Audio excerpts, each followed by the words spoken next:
Ó Deus eterno e Deus glorioso, soberano é o teu nome, ó Pai, nos céus e na terra. Nós te adoramos por mais um dia, pelo momento que o Senhor nos concede aqui nessa noite, ó Pai, que o teu Espírito dirige o nosso espaço, nos dando condição, ó Deus, de entender o que foi ensinado aqui e que possamos, ó Pai, absorver o melhor. Seja com cada aluno, que o teu Espírito ilumine, ó Pai, dando sabedoria e preparando cada coração em nome de Jesus. Irmão, nós paramos na página 35, no capítulo 3 da nossa primeira unidade, devido ao fato de não ter tido aula na semana passada, mas nós vamos buscar dar uma avançada aqui neste assunto. Nós estamos estudando a matéria de Evangelhos e Atos, as narrativas da vida de Jesus e o nascimento da igreja primitiva. No capítulo 3, ele vai falar aqui a respeito da história e o ministério de João Batista e também a respeito da tentação de Jesus. Esses dois assuntos estão sempre nos evangelhos entrelaçados, tanto o evangelho de Mateus, que narra esse assunto com bastante atenção, o evangelho de Marcos é muito rápido, e o evangelho de Lucas, que dá uma respaldo melhor em questão histórica a respeito do assunto do batismo e do ministério de João Batista. O assunto da tentação no Evangelho de Mateus é mais completo. Então, como ele vai falar o seguinte, a respeito de João Batista, ele fala que é mencionado por Jesus como sendo o maior nascido de mulher. Então, João Batista, ele, além de ter sido parentesco de Jesus, parece pelos evangelhos não ter convivido com João Batista, mesmo sendo a mãe de João Batista muito próximo de Maria. O que subentende é que João Batista, os pais dele já eram idosos quando ele veio a nascer, e eles vieram a falecer, e João Batista, por isso, vivia mais afastado, e ele não seguiu o ministério de sacerdote, mesmo sendo da linhagem sacerdotal, e foi cumprir o papel que Deus lhe designou como profeta.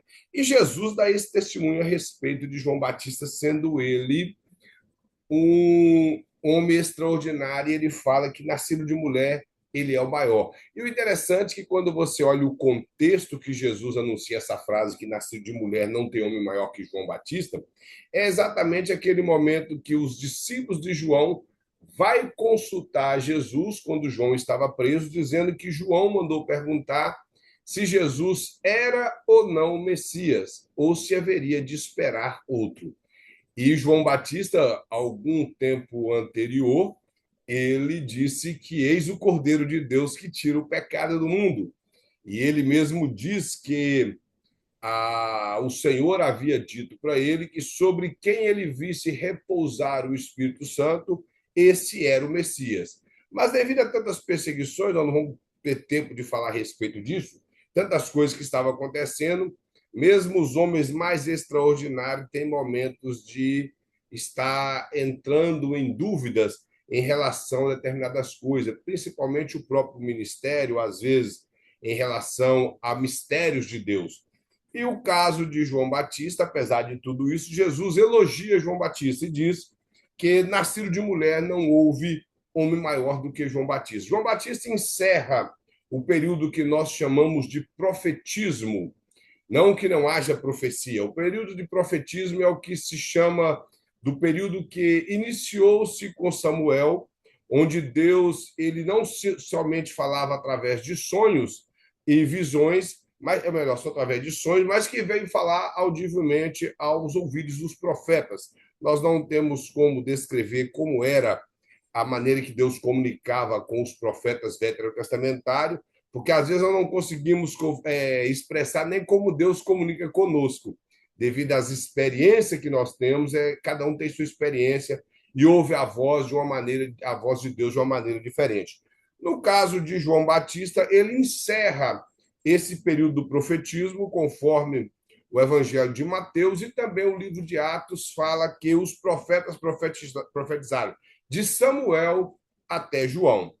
E logo após, nós estamos falando aqui no ministério de profeta, pessoas que Deus realmente usou, seja ele um profeta canônico ou não, como o profeta Isaías, Jeremias, Ezequiel, os 12 profetas menores que eram canônicos, e os profetas não canônicos, como João Batista, que não deixou nada escrito, Elias, Eliseu, o profeta Aías, o profeta Micaías, e outros profetas que a Bíblia fala, profetisas como a profetisa Ulda ou Hilda, dependendo da tradução bíblica, são profetas que não são canônicos, não deixaram nada escrito.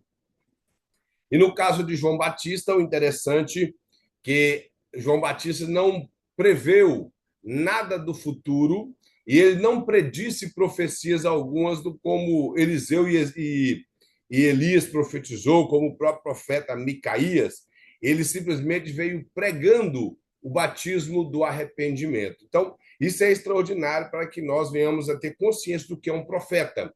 Que às vezes nós acreditamos que profeta é só aquele que diz assim, diz o Senhor, e em local nenhum você vê isso em João Batista. João Batista simplesmente prega que o povo deveria arrepender e se achegar a Cristo, porque o reino de Deus era chegado e a ira vindoura também. Então, o profeta João Batista foi um homem extraordinário. Apesar dos evangelhos narrar muito pouco a respeito dele, e no Velho Testamento temos apenas duas passagens que profetizam a respeito dele, que é o profeta Isaías, capítulo 40, versículo 3, e o profeta Malaquias, no último capítulo, da qual nossa Bíblia é dividida.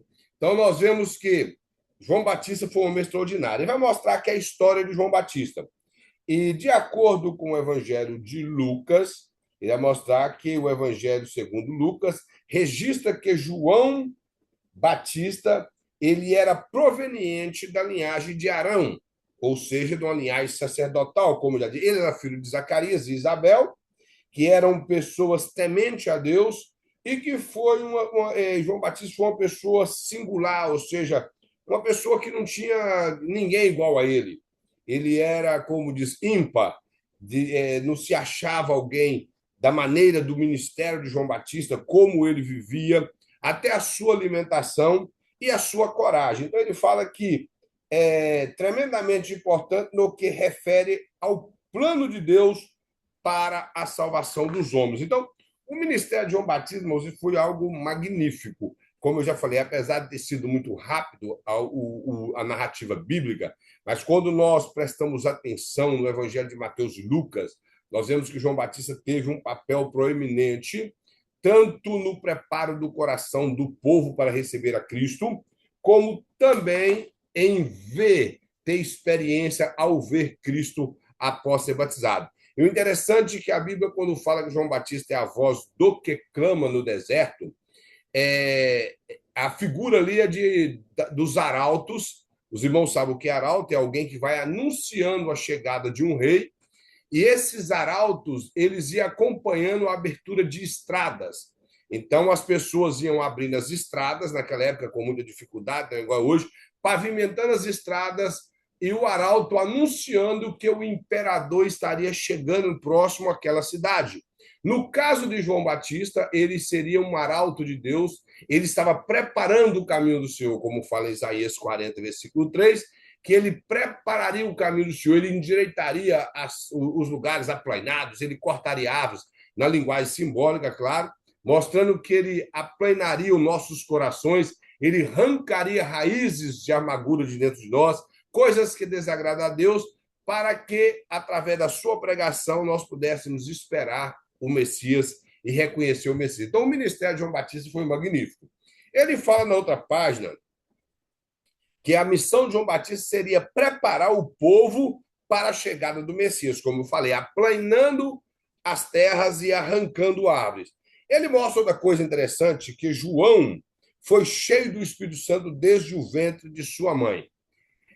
Aí ele vai mostrar mais embaixo, assim, ó, o Espírito Santo foi o agente divino que orquestrou a chamada, a chegada e a concretização da vida e do ministério excepcional de João Batista. O que o comentarista quer nos apresentar é que o Espírito Santo foi quem agiu desde o início da gestação de João até o fim do seu ministério ao ser degolado por por o rei Herodes Filipe. Então, João Batista ele só conseguiu executar o seu ministério. Quando eu uso o termo sucesso, não é o sentido de sucesso como hoje, mas é o sentido de aprovado por Deus. Então, quando eu falar sucesso, é nesse sentido. Ele só conseguiu concluir com sucesso pelo fato que ele era dirigido pelo Espírito Santo. Isso quer dizer ser cheio do Espírito Santo.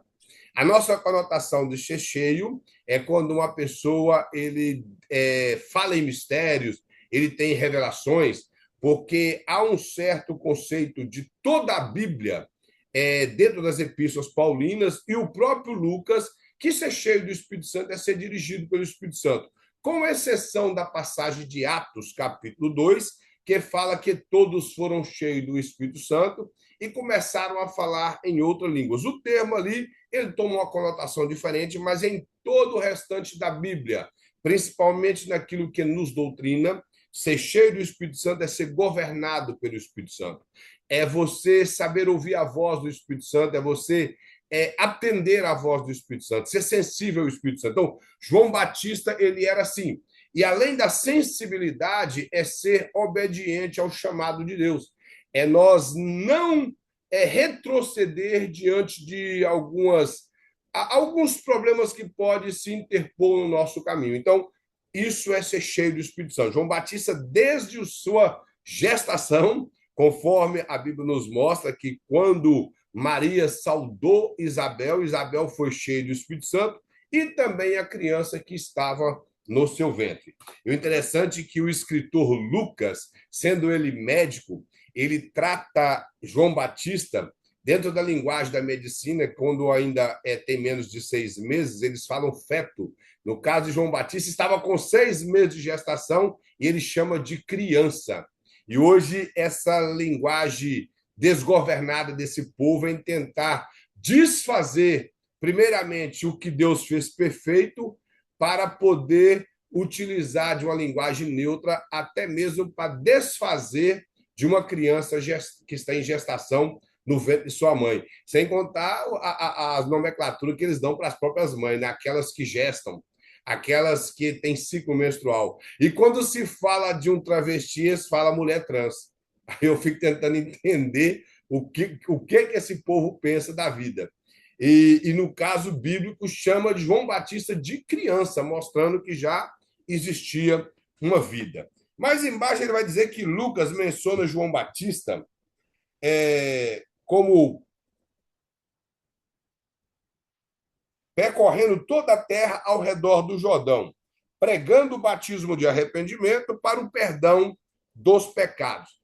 Lembrando que, quando a Bíblia fala, irmão, de deserto, principalmente ali no Jordão, não está dizendo deserto como nós temos em mente o Saara, mas ali eram lugares afastados, mais afastados das localidades onde tinha residência, e perto de árvores e do Rio Jordão, e com algumas fontes de água. João Batista ali batizava e as pessoas vinham ter com João Batista. Muitas curiosidades em ver algumas coisas, a autoridade de João Batista, e eles até pensavam que ele era o Messias, apesar dele ter negado por várias vezes. E a questão do batismo do arrependimento, se os irmãos observar, o escritor faz menção a essa frase, batismo do arrependimento, por quê? O batismo sempre está ligado às liturgias de purificação do Antigo Testamento registrado em Levíticos.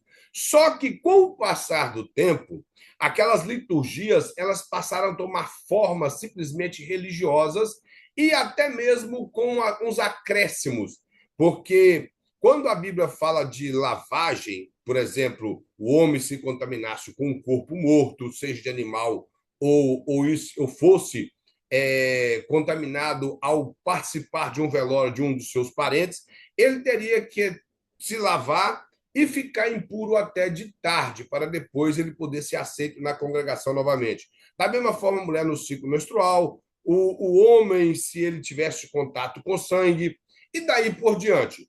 No caso do Novo Testamento, os irmãos vão observar que eles lavavam até os utensílios que eles iriam comer, eles lavavam, tomavam banho após ir ao mercado, com medo de ter pego em algo que um gentil teria pego também. E, ao encostar em uma pessoa não judia, eles chegavam em casa e tomavam banho. Então, eles chegaram a ser o extremo.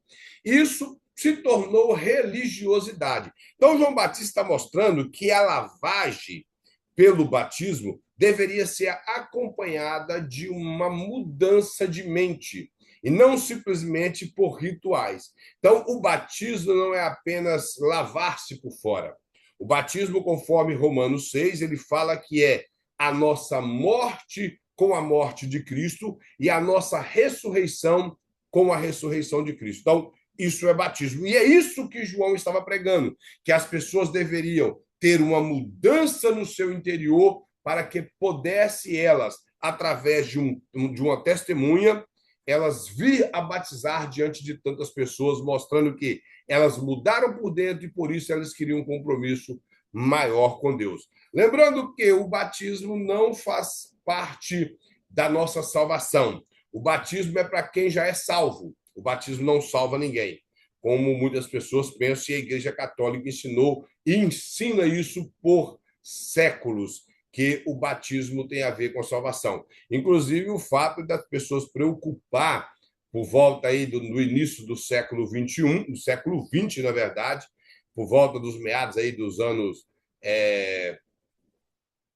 1900 e alguma coisa, até 1920, as pessoas tinham aquela preocupação: se morresse sem batizar um católico, ele enfrentaria o inferno. Então, ia direto, nem passaria pelo purgatório, pelo fato da falta do batismo.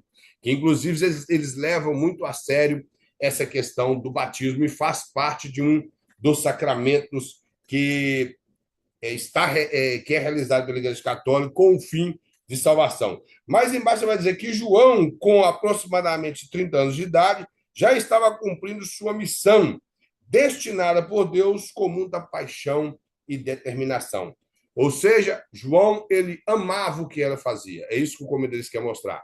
Que tudo o que ele fazia era com muito amor. E o interessante é que, se nós fôssemos olhar nos dias de hoje, essa não seria aquilo que um desejo que um profeta desses dias atuais gostariam de fazer, de estar numa localidade afastada, com certos tipos de roupa, não com uma alimentação tão palatável, que era mel e gafanhoto, e, além de tudo, não ter tanta visualização como João Batista não tinha, mas ele amava o que ele fazia. E o batismo de João, se os irmãos observar, ele finda quando ele batiza Jesus. Após ele batizar Jesus, ele encontra com Jesus por 3 vezes. Se os irmãos observar nos textos de Mateus e Lucas, ele encontra com Jesus em um momento junto com os discípulos dele. Depois ele encontra com Jesus no batismo e encontra com Jesus pós o batismo. E nós percebemos que o percurso da história de João Batista após batizar Jesus parece ser de pouco tempo. Então, o seu ministério finda e talvez seja o prazer maior que ele teve foi isso, de poder ter batizado o Salvador e aquele que haveria de remir toda a nação de Israel e todo mundo. Então, é prazeroso qualquer coisa que nós fazemos para Deus. Os grandes profetas que nós temos no Velho Testamento, como o profeta Daniel e Ezequiel, que teve visões magníficas, João Batista não teve nada disso. E nem tampouco uma profecia relacionada às questões escatológicas, a não ser aquilo que ele citou do Velho Testamento. E mesmo assim foi considerado o maior de todos os profetas. Página 37, ele vai falar que a mensagem de João era de ação e transformação. João Batista, irmãos, ele tinha uma maneira peculiar de pregar. As pessoas confundem um pouco o complementar da mensagem de João Batista e coloca tudo como diz, em uma bag só. Mas, na verdade, João Batista, se você observar, ele faz separação da pregação dele para pessoas religiosas e para pessoas arrependidas. Para as pessoas arrependidas, ou aqueles que vinham se arrepender, conforme Lucas, ele chama o povo ao arrependimento e dá conselho. Para os espectadores, é que ele chama de raça de víbora e de cobras. Isso eram os fariseus e saduceus e escribas. Já o povo que arrependia, ele aconselhava, como aconselhou os soldados que foram até ele e perguntou o que deveria fazer. Ele falou que a ninguém tratasse mal. Aos publicanos, que era cobrador de imposto, ele disse que a ninguém cobrasse além do que era devido. Mas aos fariseus ele chamou de raça de víbora. E quem vos induziu a fugir da ira vindoura? Então, nós vemos que o Evangelho de Mateus, ele narra, parece que todo mundo está na mesma pregação. E o Evangelho de Lucas mostra essa distinção. A mensagem dura de João Batista não era para o povo arrependido, e sim para os não arrependidos. Ele diz mais assim, que João Batista, ao mostrar a necessidade de arrependimento dos pecados, não se referia apenas ao povo, mas também às autoridades religiosas, como eu já disse. Todos deveriam se arrepender quando as autoridades se tornam engessadas nas suas ortodoxias, nos seus pensamentos, nas suas formulações de frases feitas, elas se engessam de tal maneira que a mensagem, às vezes, acaba não alcançando o coração desses líderes religiosos. Isso eu estou falando de todas as denominações, todos os grupos religiosos, inclusive não só do povo evangélico, de outros grupos religiosos que são sectários, que também são endurecidos até com a mensagem das próprias seitas. Ele fala, devido à ousadia e intrepidez de João Batista, muitos começaram a segui-lo, alguns até vislumbrando que ele fosse o Cristo, como eu já falei.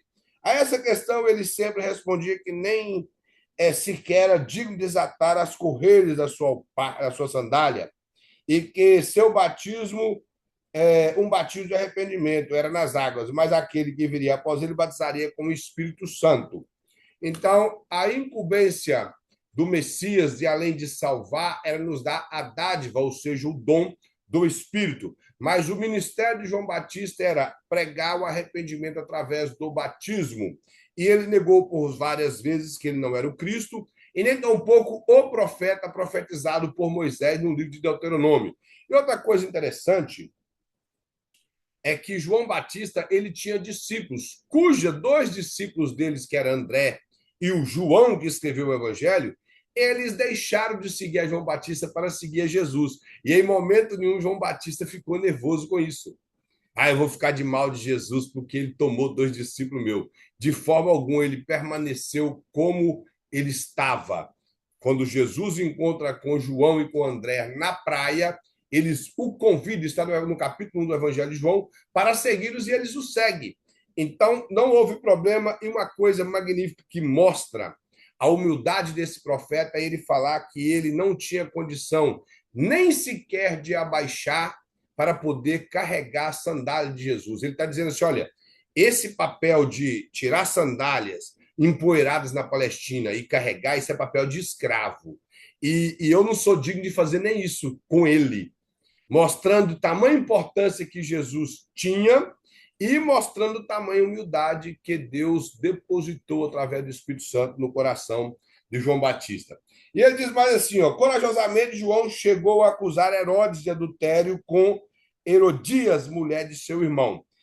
A questão aqui é que ele cometeu adultério, Herodes Filipos, com o Herodes Arquelau, ele cometeu adultério e, além de tudo, ele tomou a mulher para morar com ele. E João Batista, ele pregou contra isso. O próprio rei Herodes, ele mandou prender João Batista, mas ele consultava João Batista conforme o Evangelho de Lucas. Mas a mulher ficou tão irada com a mensagem dura de João, que em uma ocasião que nós conhecemos essa parte, que a sua filha encanta os olhos do rei, ela induz a sua filha a pedir que matasse João Batista.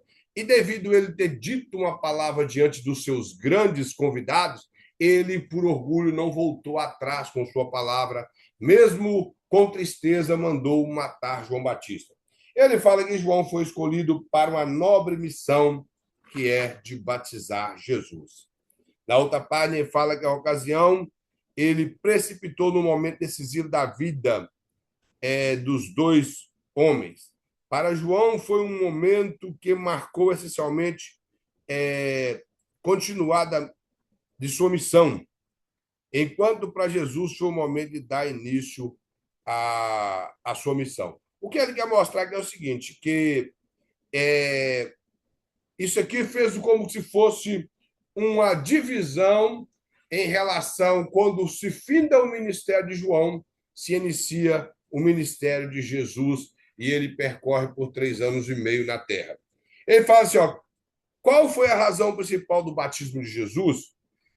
Segundo o escritor Mateus, foi para que a justiça se cumprisse, ou que a vontade do Pai de inserir seu filho no meio dos homens, a fim de que identificasse com eles, principalmente com os judeus, que se realizasse. O que ele quer mostrar aqui é o seguinte: se o batismo é de arrependimento, talvez muitos já fizessem essa pergunta: por que Jesus batizou então, já que ele não cometeu pecado?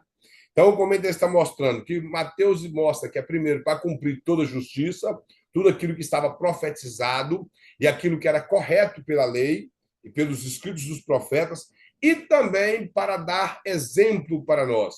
Jesus, sendo perfeito, não tendo cometido pecado, se batizou. Então, o que será de nós se não arrependemos e passar por esse símbolo de arrependimento, de morte e ressurreição?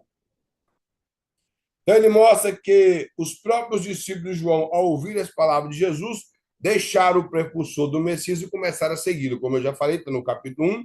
Então, para terminar a respeito de João, ele fala assim: João não se opôs e contentou-se com suas decisões, ilustrando esse momento com a parábola sobre o amigo do noivo, para explicar seu papel de ajudador, enquanto o noivo é o protagonista. Isso aqui é a questão da cultura judaica, o estilo do casamento judaico. Após o noivo ele conhecer sua noiva, ele assinaria os termos de compromisso, que na época bíblica não existia namoro como nós temos hoje. Boa parte dos namoros, dos casamentos eram feitos entre os pais do noivo, só que eles respeitavam a decisão dos noivos. Se o noivo não queria, era respeitado, e se a noiva não queria, também era respeitado. Tem pessoas que alegam que era obrigado, isso é mentira. Em cultura judaica não existia isso. A menos que o pai não fosse. Nós estamos falando aqui no papel de pessoas cristãs, cristã judaica, que obedecia à lei. Os que não tinham compromisso, só interessavam em dinheiro, sim, vendiam suas filhas e coisas semelhantes.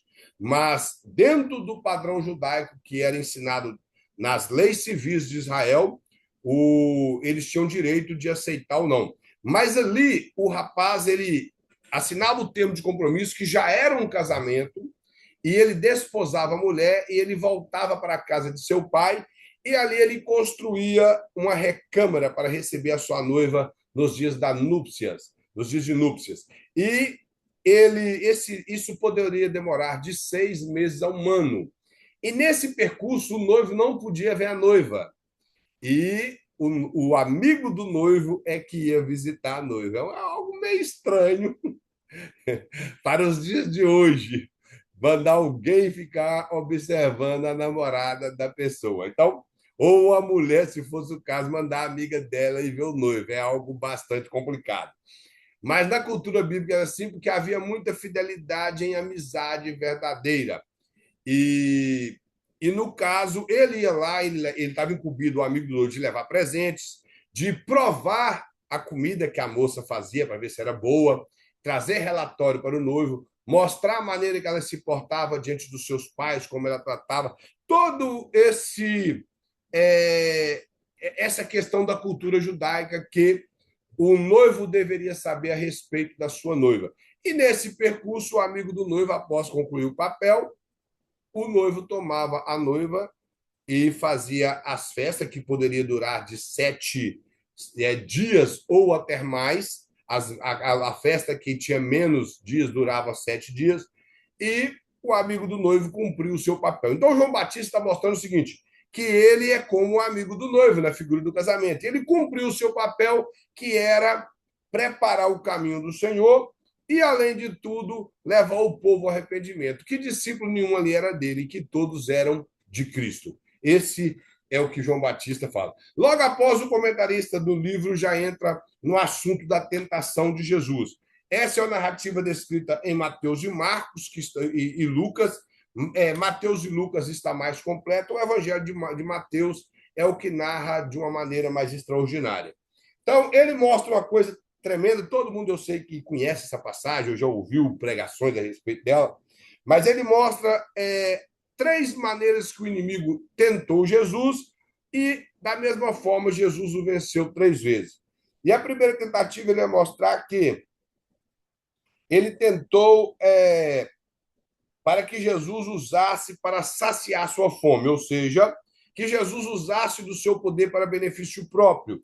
E em lugar nenhum da Bíblia você vê isso. Jesus sempre usou o seu poder para beneficiar pessoas, com a multiplicação do pão, dos pães, a acalmar o mar para dar livramento para os discípulos, curas que ele realizou. Mas quando as pessoas lhe pediam sinais para provar se ele era o Messias ou não, como os fariseus pediram, o rei Herodes pediu e ele nada fez, porque essa não era a sua missão e nem tampouco lhe interessava fazer isso. E da mesma maneira, o diabo, ele aproveita da ocasião e tenta fazer com que Jesus transforme pedra em pão, fazendo uso do seu poder para benefício próprio. E Jesus simplesmente lhe dá a resposta que nós conhecemos, citado de Deuteronômio 8, que nem só de pão viverá o homem, mas de toda a palavra que sai da boca de Deus. Agora, o interessante que o comentarista coloca aqui, que hoje em dia, Satanás induz o homem à busca desenfreada da satisfação de seus apetites. E isso é uma realidade. Aquilo que nos faz bem é o que nós gostamos de fazer. E se o que nós gostamos de fazer tiver que atropelar alguns princípios éticos e morais, e principalmente bíblicos, às vezes nós fazemos porque satisfaz os nossos desejos. Então, o comentarista mostra isso. Outra coisa que ele diz é que Jesus, quando venceu essa tentação, ele mostrou-nos que não ia permitir que os desejos naturais do corpo assumissem a prioridade da sua vida. Ou seja, isso é algo que nós temos que lutar dia após dia e nos construir para conseguirmos vencer esses desejos, seja eles externos e principalmente internos. Coisas que, no caso aqui, se vocês observar, não era errado Jesus transformar a pedra em pão para saciar a sua fome. Só que o errado era ele fazer de maneira egoísta e simplesmente para satisfação própria. A segunda tentação que ele mostra foi a tentativa que levou Jesus a um monte e exibiu todos os reinos do mundo. E ele ofereceu tudo ao Senhor em troca de adoração. Isso aqui eu interpreto assim. Em nenhum lugar do mundo, talvez nem do pico do Everest, se dá para ver todos os reinos do mundo. O que eu entendo aqui que de uma forma, de uma visão, ou Deus permitiu com que Jesus fosse transportado para o espaço sideral e ali ele conseguisse ver todos os reinos do mundo, toda a glória do mundo. Porque em nenhum monte há essa possibilidade. Ou então o monte foi em visão. Porque nós sabemos que em nenhum lugar dá para poder ver todos os reinos do mundo e toda a glória do mundo. Então, o que dá a entender é isso, que ele disse que ele daria todos os reinos do mundo, porque a ele foi entregue, isso é uma mentira, como alguns pregadores falam que Adão entregou a chave do planeta Terra para o diabo, isso é uma mentira. Lá em 1 Coríntios capítulo 3, o apóstolo Paulo deixa muito claro que seja os reinos, e fala assim, seja o mundo, tudo é vosso, e vós de Cristo e Cristo de Deus. Então, tudo ainda segue debaixo do governo do homem, direcionado por Deus. É claro que hoje nós vemos que o governo já não é como foi posto desde o período veterotestamentário. Cada um luta por si. Mas o mundo não... Quando a Bíblia fala que o mundo jaz no maligno, o sistema do mundo está no governo do diabo. A forma que o mundo age, e não o planeta em si, esse globo que o Senhor presenteou os seres humanos com ele. E ele mostra que Satanás continua fazendo as mesmas ofertas a uma humanidade sedenta de poder. Lamentavelmente, tem sido bem sucedido. O que ele quer mostrar é que o diabo tem tido sucesso em conseguir levar pessoas a essa satisfação da busca do poder. E isso não, nós estamos falando de pessoas mundanas, nós estamos falando de pessoas cristãs. Esse desejo, esse afago que o ser humano nunca está satisfeito, e sem contar essa. Eu estou tentando tomar muito cuidado aqui para falar, mas é esse grupo de pessoas das igrejas, que são líderes das igrejas, que eles não abrem mão do poder daquela igreja por nada. Eu estou falando, irmão, de pessoas da alta, não estou falando de pastor local, não. Principalmente no Brasil, parece que as igrejas viraram herança de família, que vai passando de pai para filho, e eles não abrem mão daquilo. Ultimamente, aí, a igreja da Assembleia de Deus de Madureira, o pastor presidente de Madureira, ele assinou um documento que a família dele é vitalícia como presidente da Madureira.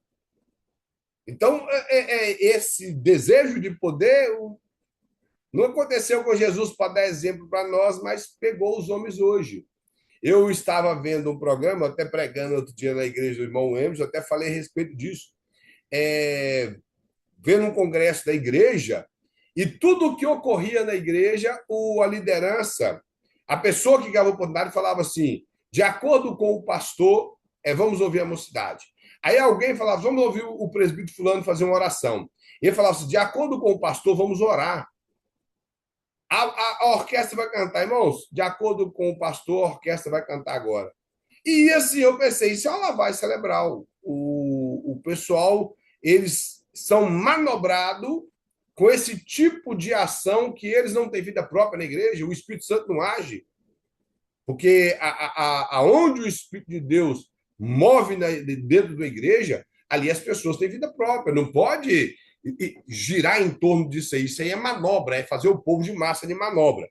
Então, esse desejo de poder, ele ainda predomina no nosso meio. E como o comentarista fala aqui, que infelizmente o diabo tem sido bem sucedido com isso. Aí ele fala: muitos são os que têm se prostrado diante de Satanás, fazendo sua vontade, apenas para ganhar mais fama, status e sucesso. Isso nós vemos hoje na rede social, em muitas igrejas e na vida de muitos pregadores.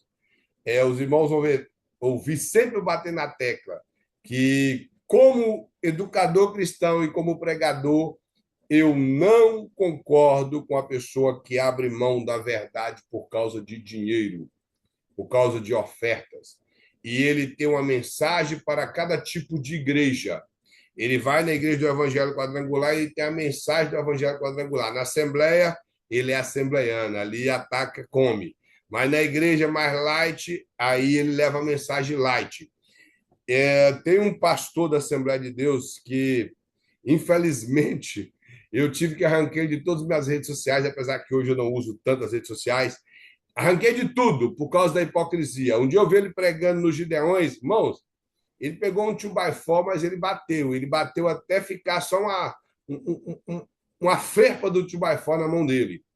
De tanto que ele destruiu o 2x4 lá no... 2x4 é madeira, lá no Camboriú. Ele pregou no nosso campo lá de Patinga e bateu. Ele foi pregar... Eu vou falar o nome da igreja. Na Batista da Lagoinha, ele chegou lá, primeira coisa, ele vestiu no estilo deles, que lá eles têm o Ministério do Style. Eu não sei que ministério é esse, mas tem lá a pessoa que cuida do estilo da roupa que você vai vestir para estar lá, seja no louvor, seja para pregar. Então ele vestiu igual o povo de lá e ele pregou uma mensagem de acordo com o povo lá, porque a oferta era boa. E como ele é um pastor renomado, dá status para a igreja, dá mais seguidores e coisas semelhantes, e ele levou o dinheiro dele. Aí eu falo com os irmãos e faço uma pergunta que é mais retórica. Uma pessoa assim tem compromisso com o reino de Deus? Um homem desse é um profeta de Deus, onde eu separo as mensagens e sou vendido. Para mim, eles não passam de balaões que amam o prêmio da injustiça e nada mais que isso. Vão para fazer a vontade dos homens e não a vontade de Deus. Então, infelizmente, isso acontece. É para busca de status, fama e sucesso.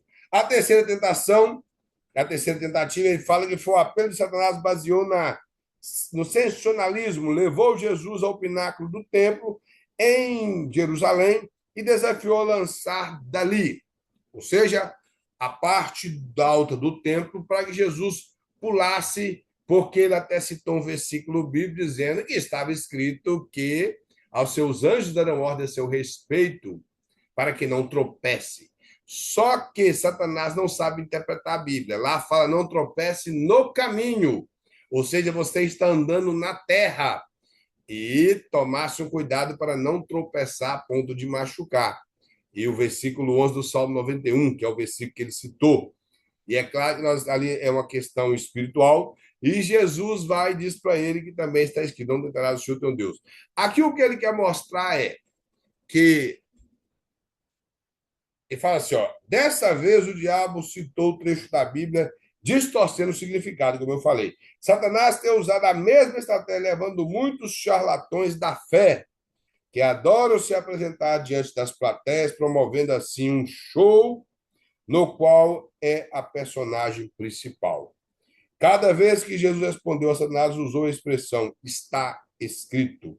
No grego, a frase significa que o que foi escrito permanecerá escrito, ou seja, a palavra de Deus é a autoridade, ela que dita as regras da minha vida, ela que dirige os meus passos.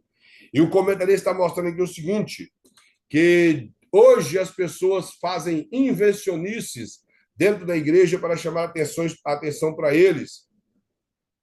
E tudo isso, às vezes, gira em torno de coisa até perigosa. Eu não sei se os irmãos já viram o vídeo de um pastor aqui nos Estados Unidos com uma cobra e pregando com a cobra, e a cobra deu várias picadas no pescoço dele, na cabeça, e injetou bastante veneno nele, e que foi além do normal. Ele não procurou o médico no momento certo, ele começou a ficar asfixiado e morreu.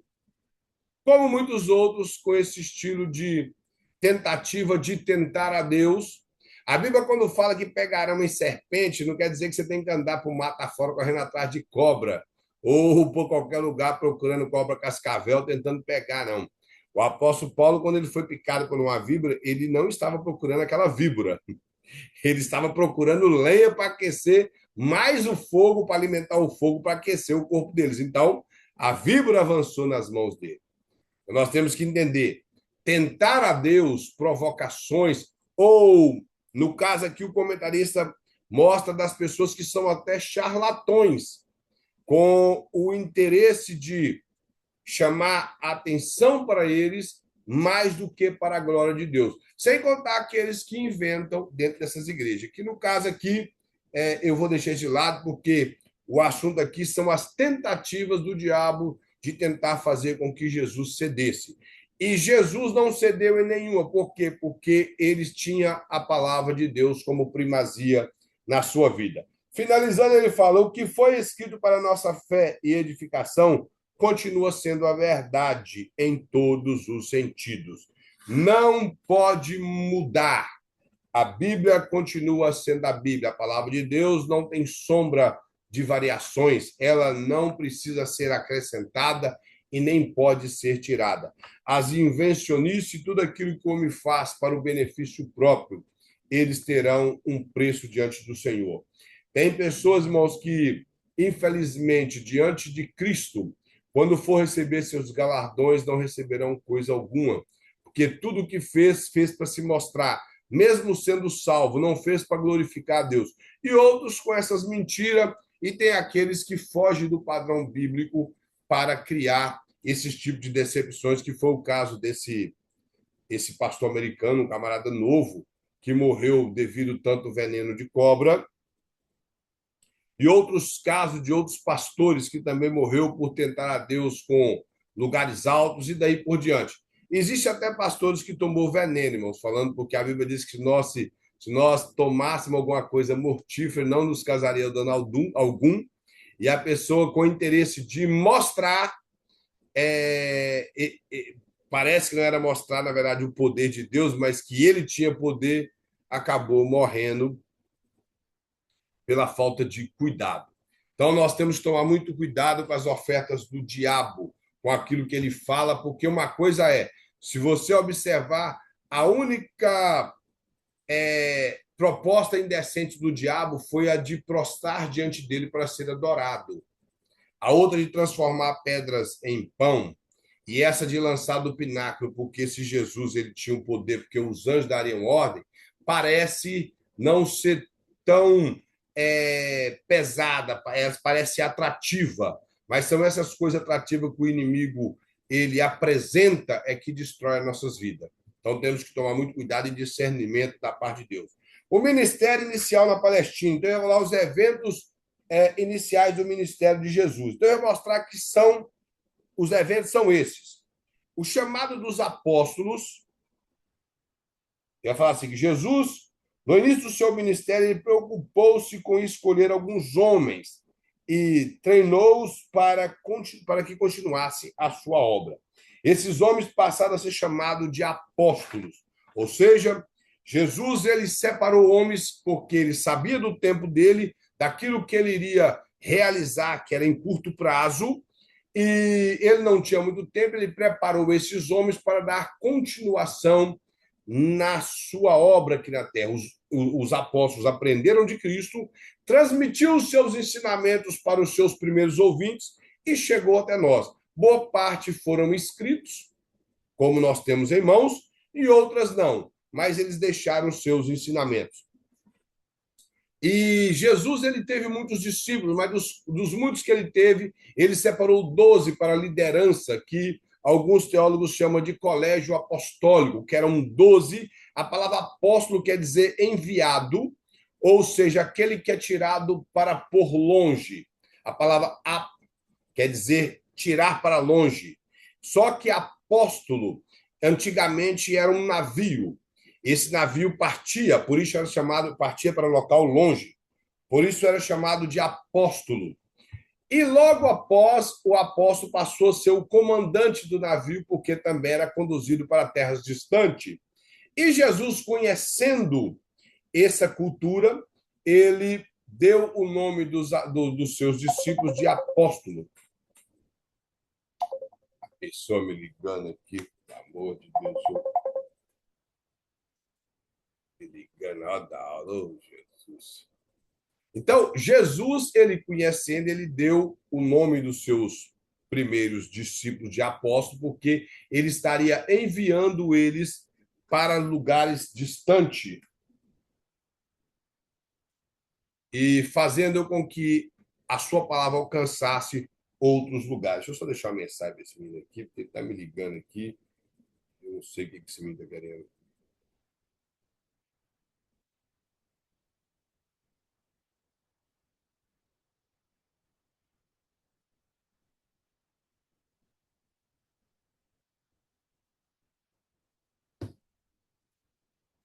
Então, irmãos, a primeira coisa que ele mostra é isso, que Jesus ele veio e o seu ministério inicia com ele separando discípulos. Depois ele mostra os milagres de Jesus. Jesus não era antissocial, a primeira coisa que ele mostra. Isso mostra que Jesus ele frequentou casas como a casa de Lázaro, a casa de Simão o leproso, que possivelmente já havia sido curado de lepra. Ele entrou na casa de Mateus, que era publicano, juntamente com mais outros publicanos. Ali ele comeu junto com eles. Ele frequentou várias casas, foi a casa de Pedro. Ele tinha uma própria casa, como muitos pensam que não. Jesus tinha uma casa em Cafarnaum, talvez aquela casa onde ele curou aquele paralítico, ou aquela casa poderia ser de Pedro, porque Pedro também residia em Cafarnaum. Porém, que Jesus tinha uma casa, isso é correto. Não como alguns pregadores, um pregador falou que tinha uma casa na beira-praia, que era casa que valia milhões de dólares hoje, possivelmente não. Mas Jesus ele vai mostrar aqui sobre os seus primeiros milagres, e o que ele quer mostrar é que os dois primeiros milagres de Jesus foi ocorrido em Caná, e um deles foi nas bodas de Caná.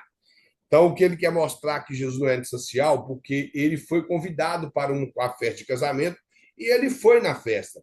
Se os irmãos observar o texto, fala que Maria foi convidada, Jesus e também os seus discípulos. Maria, nós não sabemos, o texto não fala, mas o texto ele sugere que Maria ela protagonizou algo importante naquele casamento. Ou era parente das pessoas que estava casando, ou foi convidada para estar ali como alguém importante para ajudar na festa. Porque, se os irmãos observar, ela observou que o vinho havia acabado, e isso era vergonhoso para os pais dos noivos e também para os noivos, se viesse a faltar qualquer coisa na festa de casamento durante o período que ela iria durar. Se fosse uma semana, teria que ter muita bebida, muita comida e de sobra para o povo. E uma coisa que, dentro de um comentário judaico que eu tenho aqui em casa, mostra que se o casamento viesse a deixar faltar algo, aquilo pegaria mal para a reputação dos noivos e dos pais dos noivos. E também poderia ocorrer o caso, parece brincadeira, mas é verdade, de que alguma pessoa insatisfeita na festa poderia levar os noivos e os pais dos noivos para um tribunal para ser processado por não ter gostado da festa. Porque uma festa de casamento implicava em cancelar certos tipos de negócios, tipo trabalhos, viagens, e deixar comércio fechado, deixar comércio na mão de outras pessoas. Por isso, as pessoas que eram convidadas, elas confirmavam se estariam ou não, e a razão é essa, que era muito pesado para os noivos se viesse faltar algo. Por isso, Maria intervém e ela lhe dá a notícia de Jesus que o vinho havia acabado. Então ele fala assim, ó, por isso permitiu que o seu primeiro milagre acontecesse durante a festa de um casamento em Caná da Galiléia. Mas isso aqui não tem nada a ver com matrimônio, como as pessoas querem pregar e falar que Jesus fez, porque o matrimônio é importante. O matrimônio é importante desde lá de Gênesis capítulo 1, nós vemos isso, quando Deus faz a mulher para Adão, Adão fala, essa agora é carne da minha carne e osso do meu osso, e por isso deixará o meu pai e mãe, iniciar a sua mulher, e ambos serão a sua carne. Ali já mostra a instituição do casamento e sendo algo que é primordial na vida de duas pessoas e que segue a sequência normal na vida dos seres humanos, que eles nascem, crescem e querem casar. Talvez hoje em dia tem muitos que não querem ou muitos não conseguiram, mas tem muitas pessoas que querem casar e casam. Então, o texto aqui não tem interesse de mostrar nada a ver com o casamento. O texto tem interesse de mostrar que Jesus iniciou o seu ministério de milagre aqui no casamento. É a única coisa. E que foi um milagre que é completamente contrário a todas aquilo que a natureza permite. A possibilidade de transformar água em vinho é zero. Nós não conseguiríamos criar uma máquina para fazer isso. É algo que é produzido de um fruto e então não tem a ver com água. A água pode ser acréscimos, como tem acréscimos hoje, no vinho de hoje, e no período bíblico a água também poderia ser usada no vinho para diminuir o teor de álcool do vinho. Por isso que boa parte do vinho em Israel, eles eram misturados com água, para ele ter entre 4 até 6% de álcool, para não deixar as pessoas embriagadas, principalmente em festas. E o caso aqui, o comentário vai mostrar que o vinho acabou e Maria recorreu a Jesus, informando o ocorrido, pois naquela época era, como eu falei, humilhante faltar vinho numa cerimônia festiva. Na verdade, não é só o vinho, qualquer coisa de comer. E ele mostra aqui uma frase que muitas pessoas têm dificuldade com ela quando Jesus fala assim: o que tenho contigo, mulher? Parece pesada essa frase, vamos ser verdadeiro. Mas quando você entende a cultura judaica e faz um paralelo dessa passagem com outras passagens do Velho Testamento, você vai ver que Quando Jesus fala assim, o que eu contei contigo, mulher, aí ele fala mais embaixo, não é chegada a minha hora. E o que ele quer dizer é tipo assim, e o termo mulher, ali, que é o termo grego senhora, é o sentido carinhoso, não é um sentido pejorativo, um sentido pesado, nem tampouco desfazendo da mãe dele. O que ele quer dizer é assim, olha, minha senhora, por que a senhora está me envolvendo neste problema? Porque ainda não é chegada a minha hora. Nós vemos várias passagens no Velho Testamento de quando alguém envolve outra pessoa em um problema e fala: o que tenho eu a ver com isso? O que tenho eu contigo? É nesse sentido. Por que você está me envolvendo nisso? O sentido que Jesus quer falar é: senhora, por que está me envolvendo nisso? Então, não é uma frase pesada. Não estão entendendo? Esse é o sentido da frase. No grego, você consegue ver isso. E de maneira alguma, eu quero criticar a tradução de João Ferreira de Almeida, que ele fez da melhor maneira, principalmente para a época dele, e fazendo um paralelo com a Bíblia em latim, as pessoas teriam mais facilidade. Hoje, a verdade é, nós utilizamos a nossa Bíblia no português e, e acomodamos com isso. Mas quando nós queremos fazer uma exegese do texto, para entender o texto, eu, por muitos anos, eu queria entender esse texto e tive a dificuldade para entender depois de muitos anos, porque eu realmente achava que a frase era pesada, o que eu tenho contigo, mulher. Mas não é isso que Jesus falou. Como eu já disse, ele disse: minha senhora, por que você me envolve nesse problema? Porque não é chegada a minha hora. Aí ele fala assim: ó, os quatro evangelhos nos mostram o poder miraculoso de Jesus, que é demonstrado sobre o diabo, sobre as enfermidades e sobre os elementos da natureza. O que ele quer mostrar aqui é que os quatro evangelhos eles narram os feitos miraculosos de Jesus de maneira magnífica, que foi atuado através de expulsar demônios, de curar enfermos, e a sua ordem de efeitos da natureza, como vento, mar agitado, que obedeceram à voz de Jesus. Coisas mirabolantes, como multiplicações de pães, que também não há possibilidade alguma de uma mente humana alcançar como que aquilo ocorreu. Então, mostra esses feitos magníficos de Jesus. Aqui ele vai mostrar um quadro de todos os milagres e libertações operadas por Jesus. A outra página vai mostrar o zelo de Cristo pela casa do Pai. Aqui ele mostra Jesus, ele encontrou os mercadores do templo e enfurecido expulsou-os do local. Só mostrando um negócio aqui. Aqui Jesus, irmão, não bateu em ninguém como as pessoas falam. Jesus, ele realmente ficou irado, ele virou as mesas dos cambistas e ele fez um chicote e bateu nos animais para tirar os animais do local. Não foi em pessoas, como muitos falam, foi nos animais. E a mesa dos cambistas, o que é cambista? Todo mundo sabe o que é cambista, é quem faz câmbio de moeda. Em Israel, o pessoal criou uma moeda, porque as moedas que eram utilizadas, que era o denário romano, eles achavam um absurdo, porque ele tinha a figura do imperador nela gravado. Então, como existiu o culto ao imperador, eles não concordavam que as moedas romanas entrassem no templo. E o que eles faziam? Criar uma própria moeda para as pessoas fazer câmbio e comprar o animal, pessoas que vinham de longe. Eles utilizaram de uma lei de Moisés que fala que se você for levar um animal para apresentar a Deus e você achar que está muito longe, se tornaria cansativo para o animal, você poderia vendê-lo, levar o dinheiro e comprar um outro animal na cidade.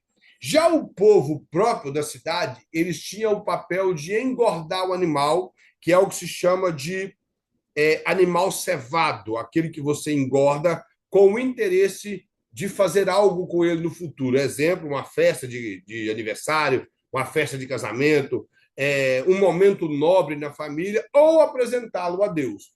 No caso aqui, isso ficou esquecido no templo. Primeiro, a cultura de você separar algo para Deus. E segundo, a questão da moeda. A moeda, ela, além de eles ter criado a moeda, eles ganhavam em cima. Era como se você pegasse o real e trocasse em dólar. Você teria que comprar dólar, você já perde muito no câmbio e sem contar no valor que o dólar é. Foi isso que eles fizeram. E isso era nada mais, nada menos que comércio. E eles fizeram isso num pátio, segundo o que se entende no Evangelho de Lucas, parece ser o que nós chamamos de pátio dos gentios. Eles eram tão hipócritas que eles utilizou o pátio dos gentios para poder vender os animais. Pombo, rolinha, cabrito, carneiro, boi e tudo lá dentro do pátio para supostamente facilitar que as pessoas comprassem e pudessem prestar o seu culto. Mas nada mais, nada menos do que somente interesse financeiro.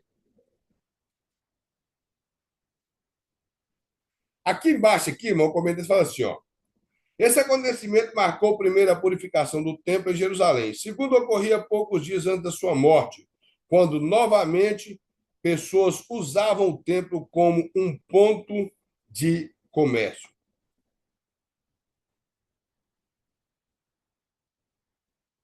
O comentarista aqui, ele dividiu aqui em dois eventos, mas na verdade é apenas um evento, não são dois eventos aqui.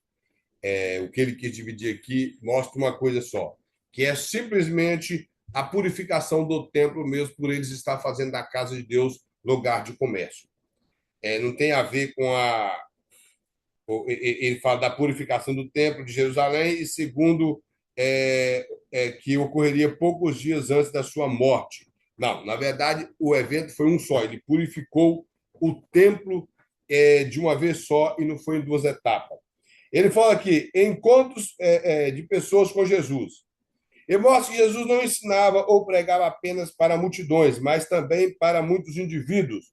O caso aqui vai mostrar de Nicodemos, que foi o fariseu em destaque, vai mostrar a mulher samaritana, que são as duas pessoas que mostram Jesus pregando para eles. Então, o que ele quer mostrar aqui é que Jesus, além das suas pregações, como o Sermão do Monte, que foi feito em multidões, a parábola que ele ensinou do semeador, que foi feito para multidões, ele também tinha o hábito de pregar para pessoas, é o que nós chamamos de evangelismo pessoal, corpo a corpo, aquilo que às vezes até tem mais efeito. Então, Jesus ele teve um momento que ele conversou com essa mulher, e o texto ainda fala que era necessário ele passar por Samaria, porque lá ele iria encontrar essa mulher, e em outra ocasião, um outro homem foi ao seu encontro, que foi, no caso, Nicodemos. Na verdade, as narrativas, primeiro Nicodemos, depois a mulher samaritana. Isso mostra que Jesus preocupava com almas individuais, que nós entendemos isso. E esse valor, por exemplo, está aqui, irmão Emerson, no domingo pela manhã, teve um culto no lago aqui de Arlington, e o pastor preocupou em batizar uma pessoa. Uma. Ele não preocupou, a pessoa quis batizar, ele formou um batismo para uma pessoa. Não estão entendendo? Não esperou. Vamos esperar converter mais 20, 30 para a gente batizar. Aí a irmã ia ficar aí, depender da quantidade de tempo que essas pessoas resolvessem se converter, resolvessem batizar, esperando. Então, não. A irmã quis batizar, ele foi lá e batizou uma pessoa. Isso é ministério. E é o que o comentarista está mostrando. Jesus fazia isso com uma pessoa. Na outra página, ele vai falar sobre Jesus andou por uma grande parcela da terra da Palestina para alcançar o maior número possível de pessoas. Indo onde o Espírito Santo lhe guiava, sua fama alastrou por toda a região da Galileia. Você sempre vai ouvir essa frase no Evangelho de Marcos, que onde Jesus ia, a sua fama lhe precedia. E as pessoas tinham prazer de estar onde estava Jesus. O ministério de Jesus na Galiléia, irmãos, que é a parte menos favorecida nas terras de Israel, principalmente nos relatos bíblicos. Fala que o livro de Lucas nos relata o que aconteceu com Jesus ao voltar à cidade de Nazaré. Ao chegar lá, foi à sinagoga, pregou, usando como base um trecho do profeta Isaías. O âmago da mensagem foi que ele era o cumprimento da profecia e a esperança e a resposta de Deus para os pobres, quebrantados de coração, cativos e cegos, oprimidos, e proclamador do tempo a favor do Senhor. Isso aqui é aquela passagem de Jesus cita, Isaías 61, o Espírito do Senhor Jeová está sobre mim, e ele não foi muito bem quisto, por isso que após a leitura do texto na sinagoga, eles esperavam uma explicação, e Jesus diz que aquilo havia se cumprido nele, ou seja, ele era a pessoa de quem Isaías estava se falando. E as pessoas o expulsaram da sinagoga e o lançaram para fora. Cada outra página fala assim: ó, seus adversários eram as autoridades religiosas judaicas, que idolatravam Moisés e Abraão. Jesus não desprezava esses dois heróis da fé, respeitava suas memórias. O que o Senhor não admitia era uma religiosidade que se baseava sobre regras e exigências que aprisionavam homens, mulheres e não exerciam humildade e bondade. Ou seja, eles pregavam algo que não vivia, eles exigiam algo das pessoas, mas tinham os corações ruins, eram pessoas amarguradas, eram pessoas que tratavam as pessoas com indiferença, e quem não era do grupo deles eram desprezados. Então, Jesus está mostrando que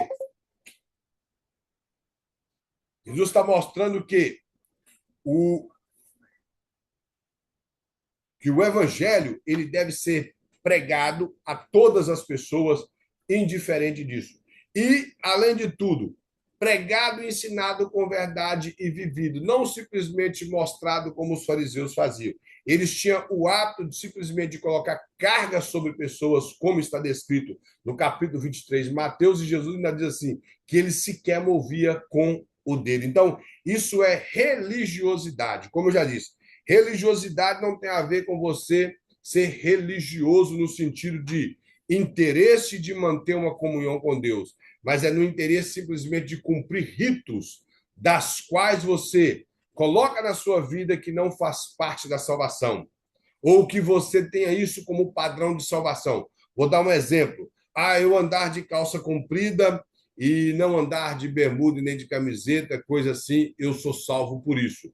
Como algumas igrejas pregam isso até hoje. Então, isso é religiosidade. Esse menino está de brincadeira comigo. Já mandei uma mensagem para o camarada.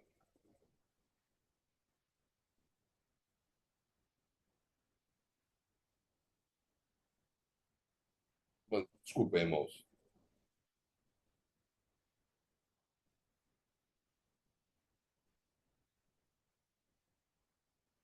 Está ligando de WhatsApp ainda, para me cansar mais ainda. Então, a religiosidade tem a ver com isso, e não com você, igual, por exemplo, é religiosidade na igreja? Não. Isso aí é compromisso.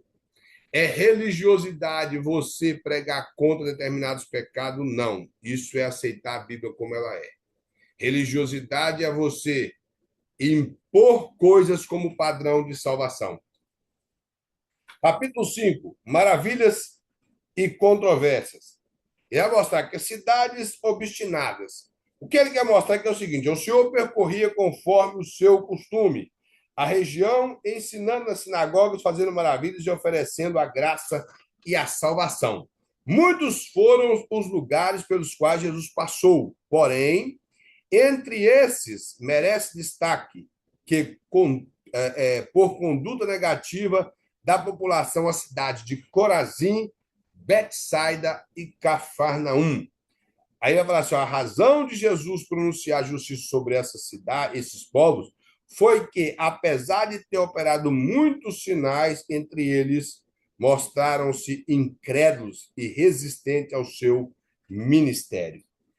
Essa passagem aqui é aquela passagem que até fala que no Antigo Testamento houve curas e que se determinados milagres fossem feitos no meio de pessoas não judias, elas se converteriam, como converteram com a pregação de Jonas e outros lugares, coisas que ocorreram.